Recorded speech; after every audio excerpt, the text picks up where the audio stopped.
All right, how's it going, everybody? It's Jason over at RealTourVision.com. Today we're going to have a little bit of Aweber training.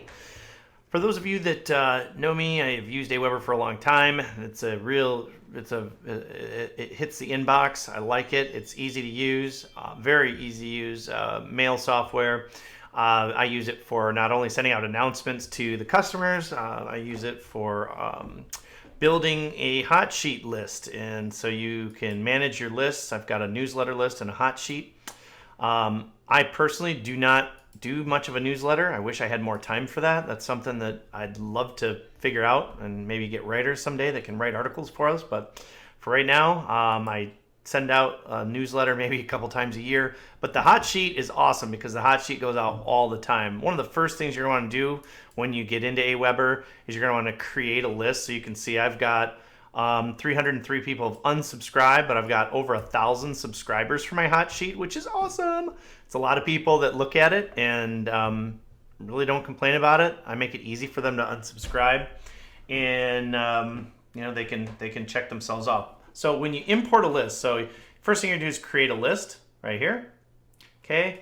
And then you're going to probably want to go into RealTourVision. Let me show you how to do this. For those of you that are super green on all this stuff, you're going to log into your RealTourVision dashboard. Hold on just for a second. Change log has popped up here. So yeah, you're going to log into your RTV dashboard. You're going to go to settings, account, reports, and then go to your customer list, and you're going to preview your customer list. Then you're going to export your customer list here, okay? So that is going to get you an Excel spreadsheet that you can turn around, and then you can go over here and you can upload that right in. So you can create a list, and then you can go to my list settings here. So lists, all right, list settings.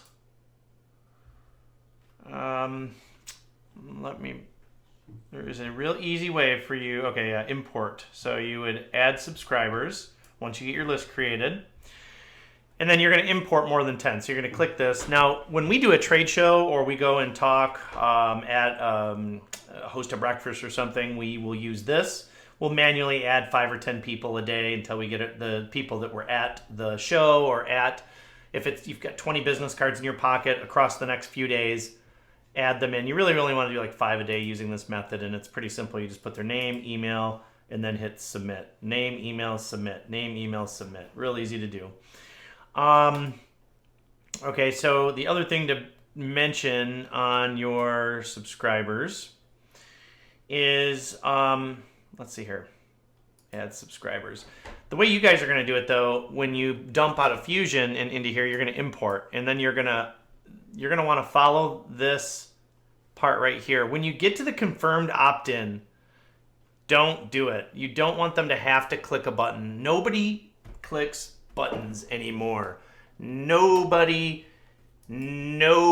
clicks buttons in emails anymore. So what you're going to want to do is you're going to want to, on this, turn it off. If you leave it on and you import this, all 500 or 1,000 people that you import out of Fusion are going to get sent an email from a company that they don't know, and it's going to say, oh, click this button. I can guarantee you're probably going to get nobody unless you call them all and say, hey, that was legit. So word of the wise, if you look at my lists, let's see here, list settings. So like my hot sheet, for example, when I add people to my hot sheet, confirmation message, this is your confirmed opt-in, is off. I do not send a confirmation message from Aweber and from Aweber forms, and I do not send a confirmation message for subscriber imports. Make sure these are off. I can't stress that enough. All right, enough said on that. One of the other things you can do once you've got a list, and I'm not exactly sure where to find it, but once you create sign-up forms right here, you can actually create a pretty cool, like, here's a sign-up form. I'm not sure where this is at. Oh, I know where this is at. So this is over here at tourgrandtravers.com. you can sign up. This puts people on our hot sheet.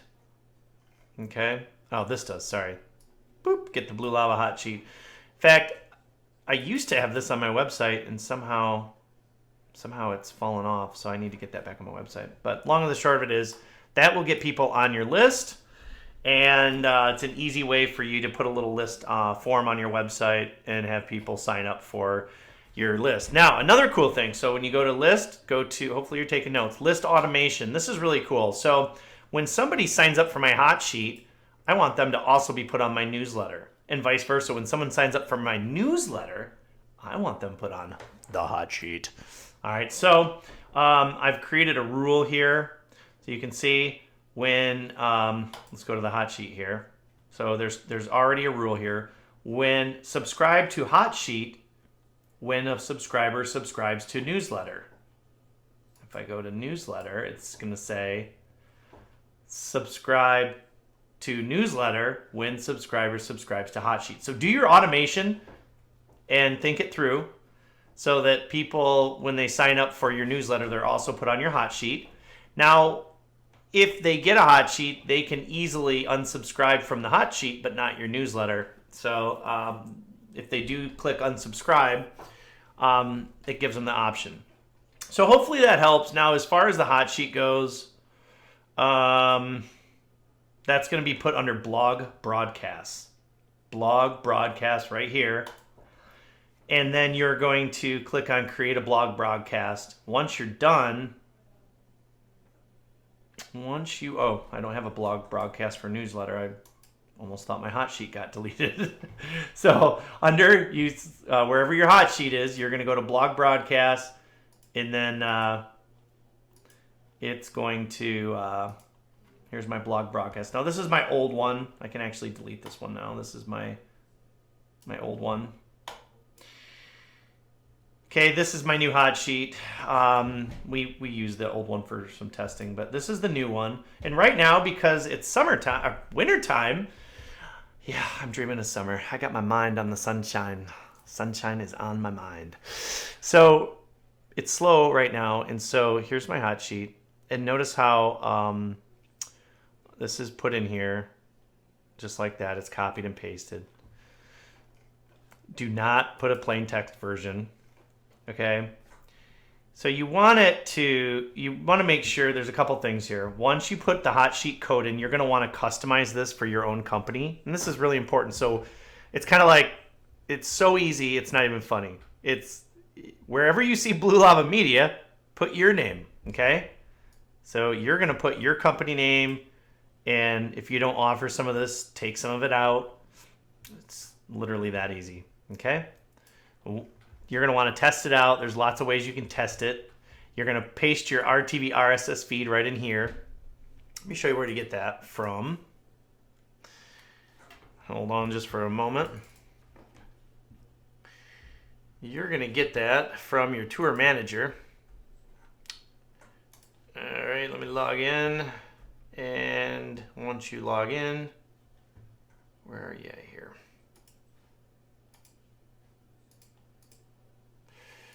Okay, once you log in to your tour manager, you're going to click on FSD. And then you're going to click on map code, RSS feed, and your hot sheets also over here. You're going to scroll down. So you could use this RSS feed. It also makes a hot sheet, but it's old and dated. You're going to give this to your web developer to put an RSS feed on your website. Like, I'll show you that. So on Blue Lava Media, I have tours on the bottom of my website somewhere, right here. Doot, doot, doot, doot. Okay, these are being pulled in from that RSS feed. This here, this tour search, I'm kind of deviating from the Aweber training, aren't I? Sorry. This tour search, I actually embedded the map, and that map code is right here. Okay, so this part right here is the most important part, and that is on the new hot sheet code. The new hot sheet is down here. Now I do feeds by latest tours. This is going to be the latest tours that you produce. You want it to push out. You want the agent information to show up. I have let me see here. I have detailed I have detailed equals 2, agent equals 1. So agent is on for this. And detail equals, I'm sure I did detailed, so it's got the photos and stuff. Once you probably want this to be, let's see, let me see how many I have here. I believe I have 8, most equals 8. So 8 new listings. I have it set to 8. So tour count equals 8, and then you generate it, and you literally paste it right in here. And it's going to add this in. You add the code that we give you from the zip file in here. You copy it and paste it into the source in here. Okay, you following me? And then you're going to hit save. And I do it when it's 8. Again, this goes back to winter, summer. But in the summertime, if I did it when we'd hit 8, I'd be sending out like 4 a week. So you can't do that. So what you're going to want to do is set this to a reasonable number so that you're sending out like 1 hot sheet every single week. And so, but not more. You don't want to spam them. Okay? So you want to send the broadcast immediately on the send time, but you don't want it to send automatically. This is really, really important, you guys. Make sure that's unchecked. Uncheck send automatically. And then I always have, I usually have track clicks turned on there, but when I actually send it, I usually turn that off because it makes funny stuff, funny symbols and stuff on my links, and it's just the way I do it. You guys can track the clicks. It's fine. I don't think there's anything super wrong with it. I'm just weird about that. I guess that's it. Once you're done, you're gonna make sure you set up your Twitter, and your Facebook is probably the most important. Enable social sharing, and then you're gonna save it. And then as you do new tours, they're gonna show up down here. And then once you've done enough to match this number right here, so you can select all kinds of numbers. Once you've done that many, it's gonna send it to you, and you're gonna see it back here in your drafts. So you're gonna go to blog broadcast, and it'll be in your draft section under messages, drafts, and then you'll click blog broadcasts, and it will be back here, and then you'll schedule it. The best times to send are probably Tuesday, Wednesday, or Thursday at 2:00 p.m. That's what I found. Now, some of you have found that Saturday is also a good day to send, but I'll leave it up to you guys, and hopefully all that helps and gets you through setting up a hot sheet. You probably, if you follow those steps, you should be fine. Take lots of notes and call me if you have any questions. All right. Thanks a lot. Enjoy the new fun marketing tools.